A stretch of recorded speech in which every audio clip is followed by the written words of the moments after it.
après l'entrée en guerre du Tchad contre Boko Haram, une déclaration forte du président tchadien. Idriss Déby promet d'anéantir le groupe islamiste et d'éliminer son chef, Aboubacar Shekau, s'il ne se rend pas. Le président tchadien affirme savoir où il se trouve. Écoutez. Aboubacar Shekau, il a eu la chance.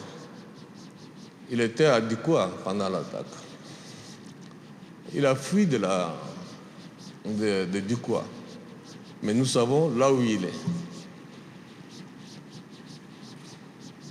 Il a intérêt à se rendre. Et sinon, Aboubacar Shekau va suivre le sort que ses collègues, ses camarades ont subi sur le terrain à Dikwa.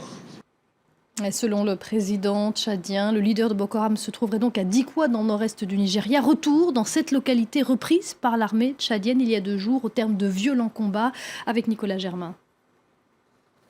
L'armée nigériane aurait bien aimé reprendre la ville de Dikwa aux combattants de Boko Haram. Mais une nouvelle fois, ce sont les troupes tchadiennes qui les ont délogés. Elles avancent toujours plus loin en territoire nigérian. Ce bâtiment était un quartier général des djihadistes. À l'intérieur, des dizaines de cadavres. L'armée tchadienne, considérée comme la meilleure dans la région, affirme avoir tué une centaine d'hommes. Elle compte 1 mort et 34 blessés parmi ses rangs. Les blessés, c'est dû à l'explosion d'un véhicule kamikaze bourré de gaz qui est venu se faire exploser sur la position de nos éléments. C'est comme ça que vous avez vu la plupart brûler à la main, aux jambes et au ventre. D'autres corps de djihadistes gisent aux abords de la ville. Les militaires tchadiens présentent l'arsenal qu'ils ont trouvé sur place. Un général explique comment Boko Haram recrute dans la région. Ils ramassent les enfants de chaque village par la force.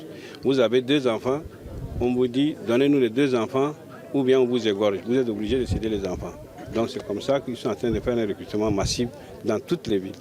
Malgré le déploiement d'une coalition régionale, Boko Haram continue presque chaque jour ses raids meurtriers dans le nord-est du Nigeria et dans les pays voisins de la région du lac Tchad. Nous allons revenir à présent sur cette décision inédite de la Cour pénale internationale qui redonne de l'espoir à de nombreux anciens enfants soldats en République démocratique du Congo. Les victimes de Thomas Lubanga vont être indemnisées. Décision de la chambre d'appel de la CPI. L'ex-chef de guerre congolais avait été, je vous le rappelle, déclaré coupable d'enrôlement d'enfants soldats de moins de 15 ans et condamné à 14 ans